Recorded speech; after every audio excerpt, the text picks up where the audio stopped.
everyone, and thank you for joining us today for our podcast. I have two very special guests here today. We are going to be discussing domestic violence awareness.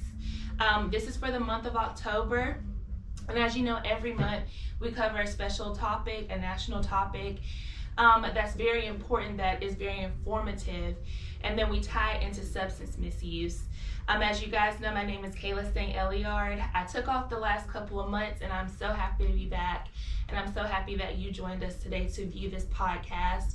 So I'm going to introduce the young ladies we have today. They are with Second Chance, and they are located here in Alabama. Would you like to introduce yourselves? Hey, I'm Ray Morrell. I work with Second Chance. I've been there 11 years. I'm the prevention specialist. Hi, I'm Pam Johnson. I work out of the sexual assault office. I'm a victim's advocate. Awesome. Well, I'm so glad to have y'all. Thank you for having us. Thank you so much for joining me. As soon as you had mentioned it on the meeting last week, I was like, I gotta get them in, because I feel like this is very important, and a lot of people go through this more than we think. I know I've kind of been in a scary situation before, so that's why I kind of wanted to just touch on it, and hopefully somebody out there watching this video will take whatever information that you guys have and be able to apply it to their own lives, and just maybe seek help and not be afraid to seek help for what they are going through. So working for Second Chance, what exactly do y'all do there? What kind of services do you guys offer? We offer a variety of services. Obviously, we offer emergency shelter, which is a big one for us, but we also do a lot of behind the scenes things that people don't think that they may need. We offer advocacy, which is a big one. And that could just be as simple as needing help with getting started on food stamps. Mm-hmm. Or we also offer safety planning. We offer a variety. Well, we offer something. We have counseling. And that's not just for the survivor, it's also for the family as well. We do a lot. We have advocacy again, and to touch more on that, we also can just assist with just anything, getting a PFA. Just being there for support. If you just have any questions, you just need to call. We have a 24-hour, 7-day-a-week crisis line. It's sometimes you just don't know. You just need to ask the question: am I being abused? Is the situation, bad? Is this harmful? Is there help? And you can call that line anytime. It doesn't matter. Christmas, holiday, it's raining, storming, whatever. It's open. And also too, we also everything's confidential. All of our services are free, but most importantly, they're confidential, so no one will ever know that you access those services at all. Yeah. So. Now, what exactly is a PFA, if you don't mind me asking? I don't. A PFA, and I'm sorry, we talk a lot in our own language sometimes, but a PFA is a protection from abuse order, aka a restraining order, but it's more so for the violent, relationship violence, if that makes sense. Awesome. So if someone is in a situation, they can just go, will they have to go through the courts or to get that? Yeah. So if you're needing a PFA, if you think you might want one, anything of that nature, of course you can contact us. We will be there with you for moral support. You do have to go through the court system, but we're able to navigate that with you. We are not lawyers, so we cannot offer legal advice, but we're there for the emotional support and just there, just to be with you, to help you navigate through filling out your paperwork. Mm-hmm. We can go to your hearing with you. If you have any questions, we can kind of mediate between you and the court system. So we're just there to be a buffer and just be a safe space for you. So awesome. And we do have a court advocate. We have a young lady there that writes up PFAs for all of our clients. Oh wow. And we go to court with them also, but she goes to court with you. Yeah. And she'll help you fill out all of your paperwork. Oh my gosh, that's really awesome. And I know that really kind of gives them a sense of relief to know that they have somebody on their side, because it's already scary enough, just leaving the situation. Because when you're in a relationship like that, you just never know what the person that you're in a relationship is gonna do to you. Absolutely. Because usually the relationship, involves like a lot of control. It's like it's a power thing. I like to, say that whoever the abusive partner is like very narcissistic majority of the time, and it's like always wants to just make have that control over you and strain on you, and so I like that it it helps them. Yeah. So, domestic violence is a pattern of behaviors, and that partner wants to use those to control the way you think, the way you act, and the way you feel. So, it like you said, it is like it's a control thing. Mm-hmm. And again, it is a pattern of different behaviors and things like that. And it's not always physical. I think that's something that we don't talk enough about it. People think if you have a black eye, for sure that is domestic violence, but that's not the only thing. There are a lot of things that equate. You know, we have the financial portion of that. There's the sexual portion. There's the mental and emotional, which to me, that's more damaging than just being physically abusive. You understand what I'm saying? Because if somebody's telling you something over and over again for so many years, you're gonna begin to believe that. Yeah. And it's gonna take a long time to undo that. Yeah. You know, like black eyes and broken bones, those things will heal. You understand what I'm saying? But if somebody is damaging you mentally, it takes a lot longer, in my opinion, to undo those things. And those things we don't see. And that's what, those things we don't talk about. So. Yeah. And I can honestly say, like, from my experience personally, it wasn't a physical thing, like he never hit me or anything like that, but it was the constant, like, putting you down, making you see yourself differently. But then also at the same time, it's really twisted, because in the same breath, they would put you down, but then try and build you back up in a way, if that makes any sense. Like, I just give like an example, like one time we were just in an argument and everything possible hurtful that he could have done or said came out of his mouth. But then literally 10 minutes later, it was like a completely different story. And it was like he was trying to draw me back into him, like in a way that I like, or make me feel like I needed him. And it's really sick. And that when you think about it, you're like, and now that I'm out of it, I'm just like, what in the world was I thinking? And I try not to beat myself up too much about it, but it's just like, it's a very, I can't describe it any other way but sick, like, you know what I'm saying? And so that's why I do commend women that are able to get out of their situation, and I really admire the work that y'all do, because I wish I had somebody that was there for me. It took me 4 years to get away from that situation. And the only thing that saved me from getting out of that situation was me leaving for an internship in Florida. If I had never went to go work for Disney, I don't think I would have ever gotten away from that situation, nor do I think I would have met my current husband. So that's what I'm just thankful for. But I just want to let y'all know how appreciative I am of what y'all do, and I just want y'all to keep continuing that work, because you are, even if it's just one person a week or a month, you're helping someone, you're saving a life, literally. And I think that's really amazing. Thank you so much. Thank you for telling your story. I know that does take a lot of courage. I think in doing this work, and I can say, as far as like, even just for our staff, we have probably about 30 staff, and I would say, and we're women, of course, but majority of us have experience in some sort of realm, you know what I'm saying? Like, I grew up in it, and then I also am a survivor of it as well. And so this work that we do, it's healing for myself. I can speak on that, and I'm still learning and unlearning certain behaviors and things like that. You know what I'm saying? And I've been doing this for 11 years, but a lot of it, I'm still learning, and I'm still unlearning some things, and I'm still having to retrain my mind and things like that from just having, because my abuser, he wasn't necessarily physical, it was more of the mental and emotional, and that takes a long time to undo. And then I started to pick up some things that I was being abusive, and I had to realize that I was just in that survival mode of like, I was going to get you before you got me. You get what I'm saying? And so that's not healthy either. So I had to kind of pump the brakes on that and kind of retrain and it's been, I will say, doing this work has been rewarding. It has been hard. There has been some tears shed. There has been some things that have triggered me as well. But I love what I do. People are not, this is not my paycheck. This is my passion. This is what I'm here for. So I really do, love doing this. But that's awesome. And that kind of passion that you have behind it is what makes you so good at what you do. I feel like. So that's really awesome. And you can relate to a lot of some of, like, when the clients come in or you go out to see someone, and you will get that flashback of, that happened. I can relate to you on a lot of stuff, and a lot of things you thought wasn't abusive just by the mere words of it, and you didn't think that was really controlling, but at the time it didn't seem controlling. Absolutely. It didn't seem like they were trying to control you, you were thinking, oh, they love me, so that's why they told me this. Yeah, when they say things like, no one's ever gonna love you the way I love you. Yes. Yeah. Something like that, every female thinks they want to hear, but you have to be careful. That's a red flag or a warning sign, because you know, saying things of that nature, and then like you said in an argument, saying hurtful things, but saying, oh, I just care about you, I want the best for you.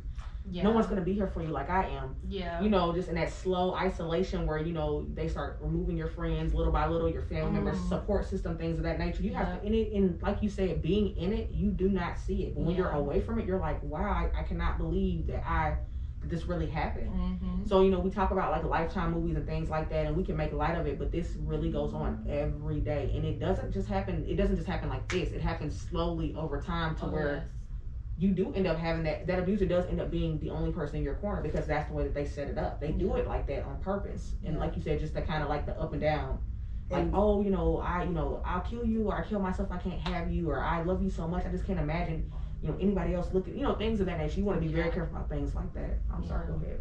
And another thing I was gonna say was, the first thing they'll say is, I did this because I love you, or see what you made me do. And you literally think, and you apologizing at the end of the day. Yes. You're saying, wondering how can I be better? Right. Yeah. Help me, help you. Yes. Help me, you know, that type of stuff. Yeah. Help me, And he's all the while sitting there saying, I got her. And if she does this, I got it. And not realizing what that's doing to you as a person, because it's really just breaking you down and just having you question yourself and your judgment, the way you look at things, the way you think. It's like, if I just would have been a little quieter, if I just would have did this better, if I just would have did, I shouldn't have did this. And that's how that process starts, and it starts breaking down from there, you know? And so it's really sad. It's not always just about the physical portion. It's, to me, like I said, the mental, the physical, the mental and the emotional, it's longer lasting as far as the effects, and it takes it's a lot harder to undo those things. So it's very psychological. So I can definitely vouch for that. And I'm glad, we were able to connect on that. Absolutely. And I'm saying that's really, I hate that we all have that we all share that experience. I really hate that it's common. You see what I'm saying? It shouldn't be that common. And that's one thing, like, I want to teach, like, I have a child now, and I have a little girl, and I want to teach her, love yourself. You know what I'm saying? Love everything about. So if somebody ever comes to you and tries to tell you any different, you're gonna know it's not true. Right. You know what I'm saying? And when I have a son, I'm gonna teach him to treat others and love. Self-love especially for himself too. That doesn't matter if he's a boy or not. But also when you get your mate, show them that same sort of love. That way you love yourself, love them, uplift them, and don't ever try and break them down in any way. So that this just kind of just help me see what I want for the future, not only for myself but for my kids. Absolutely. Because I don't ever want them to go through the same things that I went through. Because it's like a cycle, and I've noticed that I'm one of those that's trying to break the generational curse. Because it's a cycle. Not basically, it absolutely is a cycle of violence. Because I don't know about y'all, but I can trace it back. My mom, my grandma, my great grandma, et cetera, and et cetera, and et cetera. So we have normalized it without realizing we're normalizing it. And so if this is what you grew up in, this is what your norm is. This is what your comfort level is. So if I meet a guy and he's giving me those same things, I'm gonna say, oh, I'm not gonna fall into that. But that's what I'm comfortable with. That's what looks familiar. This is home to me. Yeah. Until I intentionally say I need to break the cycle, because I have kids as well, and I want to educate them. And my whole thing about having kids was just realizing that I didn't want those things for them. Yeah. So, but again, it's a cycle of violence. Because you were raised as what goes on in this house stays in this house, and you don't go tell your business to anyone. Right. Yeah. So, and that's how you fall into that pattern, and we are raised to suck it up, take it. Be strong, Be strong. Stand by your man. All those toxic things that we were taught. Yeah. When you're not willing to put in the work, and So and so, like you said, just for the newer upcoming generations, of course we want better for them, and so it's just like home, starting at home, the foundation is being laid, and so it's how it's just speaking more intentional, and I think a lot of the way we treat our kids too, speaking to them with love and treating them with love, because that's where it starts. Because if you are fussing and cussing at your child all the time, that's what they know, when they meet somebody, and that's what they're gonna look for. That's what they think love is. Right. And so Yeah. it's very intentional at home. You have to start at home. Whatever your home life looks like, it just needs to be, just intentional. So. Yeah. And that's why I'm learning now to be more patient, because I've always been kind of impatient. I'm like, I don't want to be like, because I know how it was for me growing up and seeing it in my household, just with, family members going through it, and then some of that was kind of projected on me a little bit, you know what I'm saying? I just want to make sure that I kind of heal my inner child, heal me, so that way they don't have to be like, well, mama was like all over the place all the time, you know what I'm saying? And you heal yourself, you are healing your kids. Like it's a beautiful thing. Healing is a hard thing to do, but the outcome is it's so needed. It's so great because it helps you to be a better parent from that standpoint, like you said. Because when you're having to raise yourself and raise your kids, right, it's tough. It is tough. It can get very tough. But that's awesome, you guys. Thank you for that. So, here at ASAP, we are a prevention service, and we go out and we offer preventative information because there's a lot of people that are abusing substances or misusing substances, shall I say, and but I know a lot of that ties into domestic violence as well. Like, I was looking at the American Society of Addiction Medicine website, and they said that substance misuse has been found to occur in 40 to 60% of intimate partner violence across various studies. And substance misuse can cause or increase abuse in relationships. So how often do y'all see where when y'all have, women come in that, substances, drugs, alcohol, whatever was involved in the abuse? Like, I know in my situation, my ex would get really drunk sometimes and, smoke a little bit, and then just wasn't a good balance at all. Right. And then that's when a lot of it would happen is, you know what I'm saying, or most of the fights would be, alcohol infused and stuff like that. How often do y'all see that? More than not. And we go out and do support groups at a lot of the different substance abuse facilities around here. And once you sit and listen to some of the ladies talk, and you peel back that onion when they're talking, it starts with the sexual assault, domestic violence, and that's where the substance abuse come in, and they self-medicate. Use it as a coping mechanism. And to cope. And to deal with it. Deal with whatever problems or issues they're going. And it's a repeated cycle. We experience it a lot. I remember doing shelter work 11 years ago when I very first started. When we used to have females come in, we do service men as well, but we house females for safety. We don't house men and females, males and females together. So we do house men, but just in a separate program. But the women that we house, we weren't familiar with substance abuse and the way it was going hand in hand with domestic violence. We weren't educated. We didn't really know what to do. So we were having that issue, and it was reoccurring. And we were just kind of like, at first we were just kind of like, we'll have to refer you out. This is not going to be the place for you. We don't know how to provide those services. And then we figured out this is really happening. We have to learn how to be able to help. So we ended up, implementing some things and working with some different programs and just putting together things and saying, okay, if this is part of it, we just have to accept it. But in the beginning, when I first started doing shelter, we didn't know how. We weren't educated enough on how. But it really goes hand in hand, unfortunately. Yeah. Because again, you're escaping, you're coping. Your abuser could have even gotten you started on drugs. I met a lot of females like that they were introduced to it because of their partner. You know what I'm saying? And their partners were doing, that's a form of abuse as well. Yep. So yeah, it's unfortunately we really see it a lot. Yeah.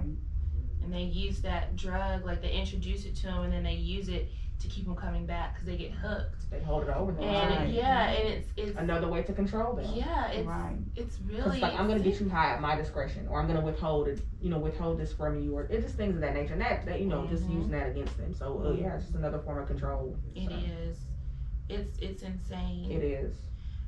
So do y'all have any stories? I know we've talked about, our personal experiences and stuff like that, but do y'all have any, stories of things that y'all have seen come through maybe that kind of just changed your outlook on, you know, domestic violence and, you know, how that goes? Well, me personally, I've always been a nurturer or a giver or a fixer. That's what they call me, the fixer. My family does. I try to fix everything. I try to fix everybody. So you got something going on, I got something to help you with it. Yeah. Even if it's a snack, X-ray. Yeah. Her bag, she got a Mary Poppins bag, y'all. I am not lying. Pam have a stapler, a extension cord, some candy, and some chips. I'm talking about anything you need. I go to Pam, do you have this? Yes, I do. I have that. So she definitely comes through. So I've always been that type of person to fix everything. And just on the whim, looking for a job one day, I asked Ray, and she was like, well, yeah, and gave her my resume. And once I was like, I think this is what I've always been looking to do, but never knew how to or where to go about getting into it at. So yeah. So you found your perfect fit. Yes. Of what? Yes. That's so awesome. I love to hear stuff like that. It was like, if I have to, I don't know which one I like more, dealing with foster kids or dealing with this type of work that I'm doing. Yeah. So, Yeah.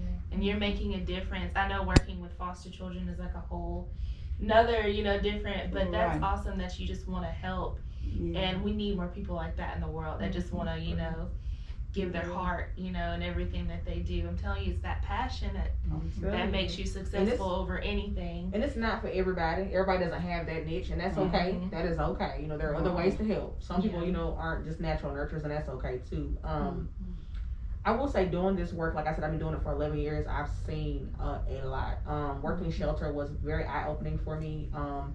Growing up, my mom is a survivor of domestic violence, had a chance to go to a shelter. She declined. I can kind of understand now why, looking at the logistics and the dynamics of having a family. Yeah. I'm thankful that we do have the emergency shelter program, and I have met some amazing clients along the way. Some of them have, you know, really changed the way I do things, the way I see things, have really helped me to heal. Like I said, we have cried over the years. I've had, you know, but I've really, you know, met some really great clients, and I've seen some success stories, and I'm still, you know, some of my clients are still checking in, they're still doing well, and I'm so grateful and thankful.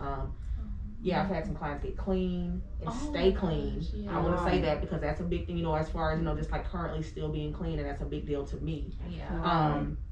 You know, and then we've lost a few clients along the way, unfortunately. We have, and that hurts too. So it's just been, it's been a journey though. It has been. I wouldn't trade it. So. Yeah. And I think y'all should just keep doing the great work that y'all are doing. I know some days are stressful, but just keep on fighting the good fight. You know what I'm saying? Yeah, we're gonna fight it till we can't fight it no more. I know that's real. we are like in the movement. Like, we're here. Like, once, you know, I think once you hit like a certain mark, and I think you realize like this is what you should be doing. You're like, you're what we call a lifer. Like, you're here. Like, this is what we do. Yeah. So. That's awesome. And working out of the sexual assault office, I get calls in the middle of the night. We got a call at the hospital, and I'm getting up in the storm and the rain. Where are you going? Oh, I gotta go to Gadsden. Oh, I gotta go here. I gotta go there. But I think the longest place I've had to drive was to like Sylacauga, somewhere around there. So haven't had to go too far on the call. So but that's still good that you drop everything that you're doing just to go help someone else. That's you'll be definitely blessed for that. I think you will be, for sure. So, do you have for anyone watching this video that is struggling or currently in a domestic violence relationship, whether it be physical, mental, psychological, financial, do you have any advice that you would like to give them to encourage them that, you know, they are not their situation and to leave their situation? I want to say that help is always available. You are not alone. You are enough. You do not deserve this. None of this is your fault. There's nothing you can do differently. If you are at the place in your life where you are ready to leave that situation, I would say that please keep in mind that it's the most dangerous time, okay? We do not recommend broadcasting that you're leaving. If you're, you know, whatever area that you're in, I would recommend maybe finding who your local domestic violence program is, and maybe kind of coordinating a safety plan with them if you are able to. If it's safe, if you're safe to do that. You know your situation better than I do. Like I said again, please keep in mind leaving is the most dangerous time. So please make sure that you do the best you can as far as keeping yourself safe. If you're able to get your documents, please do so. If you cannot, that is okay.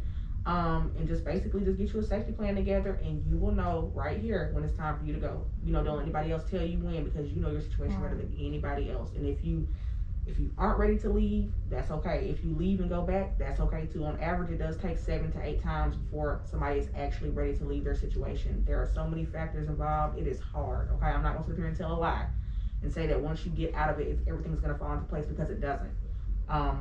So again, keep in mind those things. Do what's best for you. Always take care of you. Like I said, trust your gut. You will know when it's time for you to go. And when it's time for you to go, just move on that and do what you have to do. So. Right. I agree with everything she said. Yeah, that's awesome, and that's some great advice. Well, thank you so much, you guys, for having us. coming on to the podcast. I feel like this was very informative, and I'm hoping that someone that's watching this does gain the courage to, leave their situation and just want better for themselves. Because I think that's what it boils down to, is just, what do you want your future to look like? And I feel like, nobody wants to be stuck in that situation for the rest of their lives. And just know that if it hurts you, it's not love. So just remember that as well. That's right. So that's awesome. So here at the Agency for Substance Abuse Prevention, we have our HOPE campaign. It stands for Hold On, Pain Ends. And this is just a reminder that you are not your situation, and whatever you're going through, and just hold on, it'll end. You'll be able to get through it. You'll look at this situation in the future and just be so glad that you overcame whatever obstacles stood in your way. If you need any additional information for a second chance or for just domestic violence in general, I will leave some links and some numbers below on this video.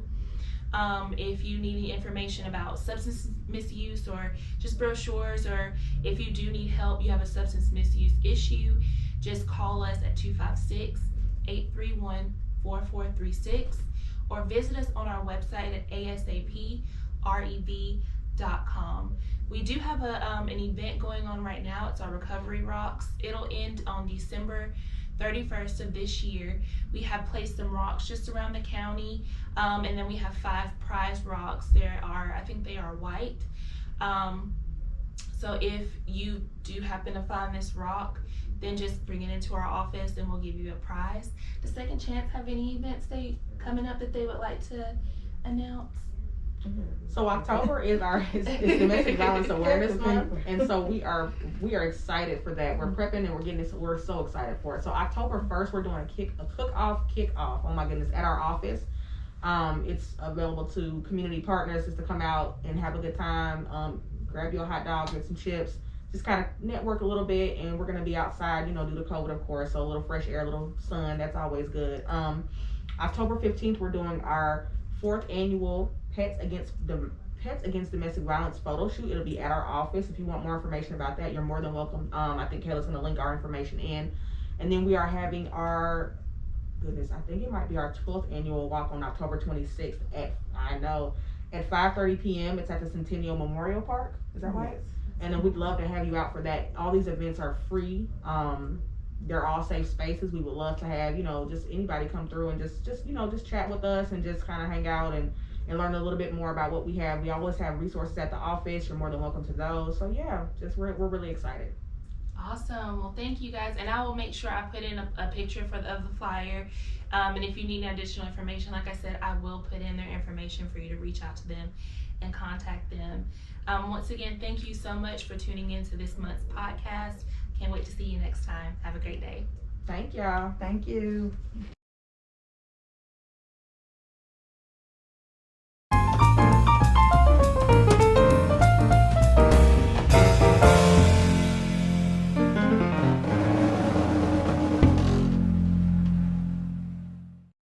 Tell me a little bit about these shirts. So you can speak on the shirts. Okay. The shirts are $15. We will be selling shirts for Domestic Violence Awareness Month. Throughout the month, we'll have them at Oxford Fest, which is the first Saturday in October. I think that's first Sunday Nope, Saturday. Yeah. Saturday in October. I'm sorry. Again, the prices are $15, or you can stop by the office and get one at any time. We will have some available. Awesome. Thank you so much. And I will link the address for the office below.